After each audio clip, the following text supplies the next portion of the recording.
Каждый второй совершает эту ошибку. Ждет подходящего момента, часа, знака, чтобы выйти в онлайн. У меня для тебя плохие новости. Это нужно было сделать еще в 2017 году. Но если ты чуточку не успела, то самое время начать сегодня. Итак, рецепт. Берешь телефон, открываешь сторис и говоришь: ребят, всем привет, я пеку самые вкусные тортики. Или делаю самые крутые татушки.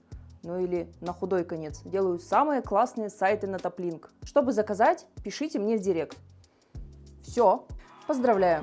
Теперь люди знают о твоем существовании и что можно у тебя купить. Наслаждайся.